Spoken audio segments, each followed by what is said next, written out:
سورہ حامیم السجدہ کی آیت نمبر 9، سورہ حامیم السجدہ کا دوسرا رکوع اور 24ویں پارے کا 16واں رکوع۔ اللہ رب العالمین نے ارشاد فرمایا، قل اے محبوب آپ فرمائیے، اَإِنَّكُمْ لَتَكْفُرُونَ بِالَّذِي خَلَقَ الْأَرْضَ فِي يَوْمَيْنِ، کیا تم لوگ اس کا انکار رکھتے ہو جس نے 2 دن میں زمین بنائی؟ تم اس رب کا انکار کرتے ہو جس نے پوری زمین 2 دن میں بنائی۔ اس کی قدرت کاملہ ہے، وہ چاہتا تو پوری زمین ایک لمحے سے بھی پہلے پیدا فرما دیتا۔ وَتَجْعَلُونَ لَهُ أَنْدَادًا، اور اس کے تم ہمسر ٹھہراتے ہو، مد مقابل اور شریک ٹھہراتے ہو۔ ذالک رب العالمین، وہ ہے سارے جہاں کا رب، اور وہی عبادت کا مستحق ہے، اس کے سوا کوئی عبادت کا مستحق نہیں، سب اس کی مملوک اور مخلوق ہیں۔ اس کے بعد پھر اللہ کی قدرت کا بیان فرمایا جاتا ہے، وَجَعَلَ فِيهَا رَوَاسِيَ مِن فَوْقِهَا، اور اس میں اس کے اوپر سے لنگر ڈالے، یعنی زمین میں اللہ تعالی نے پہاڑوں کے لنگر ڈالے، پہاڑ اس زمین پر قائم فرمائے جو زمین کو ہلنے نہیں دیتے۔ وَبَارَكَ فِيهَا، اور اس میں برکت رکھی، دریا اور نہریں اور درخت اور پھل اور قسم قسم کے جانور وغیرہ اللہ تعالی نے زمین میں پیدا فرمائے۔ وَقَدَّرَ فِيهَا أَقْوَاتَهَا فِي 4 أَيَّامٍ، اور اس میں اس کے بسنے والوں کی روزیاں مقرر کی، یہ سب ملا کر 4 دن میں، یعنی 2 دن میں زمین بنی اور 2 دن میں زمین پر اللہ تعالیٰ نے ساری نعمتیں پیدا فرمائی۔ یہ سب کچھ 4 دن میں ہو گیا۔ سواء للسائلین، ٹھیک جواب پوچھنے والوں کے لیے۔ ثم استوى الى السماء وهي دخان، پھر آسمان کی طرف قصد فرمایا اور وہ دھواں تھا، پھر آسمان کی طرف ارادہ فرمایا اور وہ آسمان اس وقت دھواں تھا، یعنی بخار بلند ہونے والا۔ فقال لها وللأرض ائتيا طوعا او کرہا، فقال لها، تو اللہ تعالی نے آسمانوں سے فرمایا، وللأرض ائتيا طوعا او کرہا، اور زمین سے فرمایا کہ دونوں حاضر ہو جاؤ، خوشی سے چاہے نہ خوشی سے، یعنی آسمان و زمین سے فرمایا کہ تم دونوں کو حاضر ہونا ضروری ہے، خوشی سے آنا چاہو تو خوشی سے آؤ، اور اگر خوشی سے نہیں آؤ گے تو کرہن، نہ خوشی سے بھی آنا ہوگا۔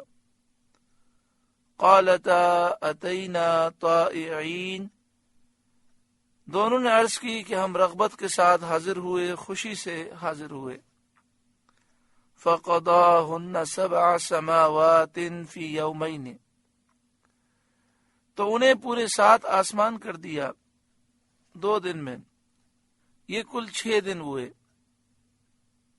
ان میں جو آخری دن تھا وہ جمعے کا دن تھا، یعنی زمین و آسمان کی پیدائش کی ابتدا اتوار سے ہوئی، اتوار، پیر، منگل، بدھ، جمعرات اور جمعے کو اس کی تکمیل ہوئی۔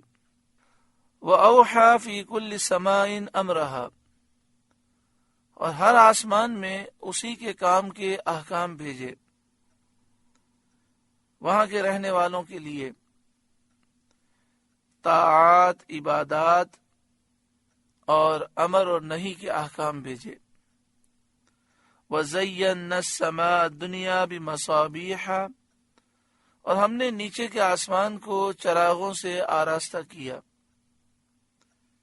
یعنی وہ آسمان جو زمین سے قریب ہے اس کو روشن ستاروں سے آراستہ کیا، خوبصورت بنایا، وحفظاً اور نگہبانی کے لیے، شیاطین مسترقہ سے، یعنی وہ شیاطین جو آسمان کی طرف جا کر فرشتوں کی باتیں سننا چاہتے ہیں، ان کے لیے اللہ تعالیٰ نے ستارے بنائے، اور ان ستاروں سے آگ کے انگارے فرشتے ایسے شیاطین پر مارتے ہیں جب وہ آسمانی دنیا کے قریب جانے کی کوشش کرتے ہیں تو ان پر انگارے مارے جاتے ہیں۔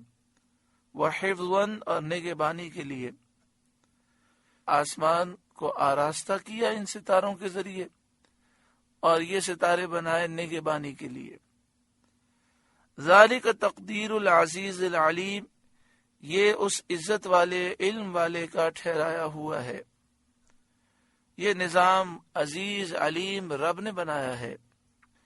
فَإِنْ أَعْرَضُوا، پھر اگر وہ منہ پھیریں، یعنی اگر یہ مشرکین اس بیان کے بعد بھی ایمان لانے سے اعراض کریں اور منہ پھیریں، فَقُلْ، تو اے محبوب آپ فرمائیے، أَنذَرْتُكُمْ صَاعِقَةً مِثْلَ صَاعِقَةِ عَادٍ وَثَمُودَ، کہ میں تمہیں ڈراتا ہوں ایک کڑک سے جیسی کڑک عاد اور سمود پر آئی تھی۔ یہاں پہ یہ جو فرمایا کہ قوم عاد اور قوم سمود پر جیسے کڑک آئی، یعنی وہ ایسے عذاب سے ہلاک ہوئے جو ہلاک کرنے والا عذاب تھا، تو جیسا ان لوگوں پر عذاب آیا ویسا ان کافروں پر بھی آ سکتا ہے۔ امام بغوی نے باسناد ثعلبی حضرت جابر رضی اللہ تعالیٰ عنہ سے روایت کی کہ جماعت قریش نے، جن میں ابو جہل وغیرہ سردار بھی تھے، یہ تجویز کیا کہ کوئی ایسا شخص جو شعر، سحر، کہانت میں ماہر ہو، ایسا شخص جو شعر و شاعری بھی جانتا ہو، جادو کو بھی جانتا ہو، کہانت کا بھی ماہر ہو، ایسا شخص ڈھونڈا جائے، اور پھر نبی اکرم صلی اللہ علیہ وآلہ وسلم سے بات کرنے کے لیے اس کو بھیجا جائے۔ چنانچہ عتبہ بن ربیعہ کا انتخاب ہوا۔ عتبہ نے سید عالم صلی اللہ علیہ وآلہ وسلم سے آ کر کہا، آپ بہتر ہیں یا ہاشم؟ آپ بہتر ہیں یا عبد المطلب؟ آپ بہتر ہیں یا عبداللہ؟ آپ کیوں ہمارے معبودوں کو برا کہتے ہیں؟ کیوں ہمارے باپ دادا کو گمراہ بتاتے ہیں؟ حکومت کا شوق ہو تو ہم آپ کو بادشاہ مان لیں، آپ کے جھنڈے ہم بلند کریں گے، آپ کے فریرے اڑائیں۔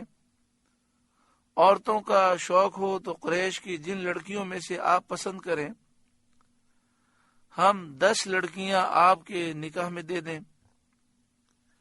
مال کی خواہش ہو تو اتنا جمع کر کے دے دیں جو آپ کی نسلوں سے بھی بچ رہے۔ سید عالم صلی اللہ علیہ وسلم یہ تمام گفتگو خاموش سنتے رہے۔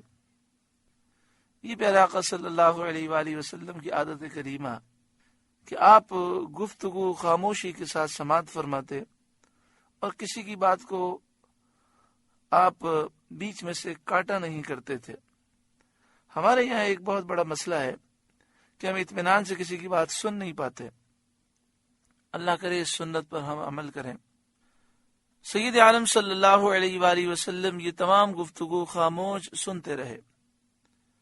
جب عتبہ اپنی تقریر کر کے خاموش ہوا تو حضور انور علیہ الصلاۃ والسلام نے یہی سورت، سورہ حامیم سجدہ، آپ نے تلاوت فرمائی، اور تلاوت کرتے کرتے جب سورہ حامیم سجدہ کی آیت نمبر 13 کی آپ نے تلاوت فرمائی، فَإِنْ أَعْرَضُوا فَقُلْ أَنذَرْتُكُمْ صَاعِقَةً مِثْلَ صَاعِقَةِ عَادٍ وَثَمُودَ، پھر اگر وہ کافر منہ پھیریں تو آپ فرما دیجئے میں تمہیں ڈراتا ہوں ایک زوردار آواز کڑک سے جیسی کڑک عاد اور سمود پر آئی تھی۔ تو جب اس آیت پر آپ پہنچے تو عتبہ نے جلدی سے اپنا ہاتھ حضور صلی اللہ علیہ وسلم کے منہ مبارک پر رکھ دیا اور آپ کو رشتہ اور قرابت کے واسطے سے قسم دلائی اور ڈر کر اپنے گھر بھاگ گیا۔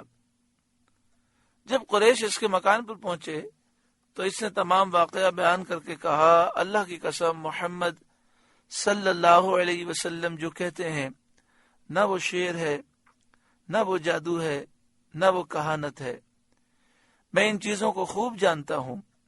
میں نے ان کا کلام سنا، جب انہوں نے آیت فَإِنْ أَعْرَضُوا پڑھی تو میں نے ان کے منہ مبارک پر ہاتھ رکھ دیا اور انہیں قسم دی کہ بس کریں، تم جانتے ہی ہو کہ وہ جو کچھ فرماتے ہیں وہی ہو جاتا ہے، ان کی بات کبھی جھوٹی نہیں ہوتی۔ مجھے اندیشہ ہو گیا کہ کہیں تم پر عذاب نازل نہ ہونے لگے، مگر افسوس اتنا سب کچھ جاننے کے باوجود عتبہ بن ربیعہ ایمان نہ لایا۔ بس یہی دعا مانگنی چاہیے کہ اللہ تعالی ہمیں ہدایت نصیب فرمائے۔ ہمارے استاد محترم اکثر یہ دعا مانگتے ہیں، اللہم ارنا الحق حقا۔ حضرت علامہ خادم حسین رضوی صاحب، استاد محترم، شیخ الحدیث و تفسیر، امیر المجاہدین، اب اکثر یہ کہتے ہیں یہ دعا مانگا کریں، اللہم ارنا الحق حقا وارزقنا اتباعہ۔ اے اللہ ہمیں حق حق دکھا، یعنی حق کو ہم حق سمجھیں اور پھر ہمیں اس حق کی پیروی کی توفیق عطا فرما۔ وَأَرِنَا الْبَاطِلَ بَاطِلًا وَارْزُقْنَا اجْتِنَابًا۔ اے اللہ باطل کو ہم باطل سمجھیں اور باطل سے ہمیں بچنے کی توفیق عطا فرما۔ اللہم ارنا حقائق الاشیاء کما ہی۔ اے ہمارے رب چیزوں کی جیسی حقیقت ہے ویسی ہمیں دکھا، یعنی پہچان حاصل ہو اور چیزوں کی حقیقت کو ہم سمجھیں۔ تو عتبہ بن ربیعہ اتنا جاننے کے باوجود بھی ایمان نہ لایا، تو حق تو دیکھ لیا اس نے لیکن حق کا اتباع نصیب نہ ہوا۔ اللہ تعالی ہمیں سچی پکی توبہ نصیب فرمائے اور قبر و آخرت کی تیاری کی توفیق عطا فرمائے، ایمان کی سلامتی نصیب فرمائے۔ اذ جاءتهم الرسل من بین ایدیہم ومن خلفہم۔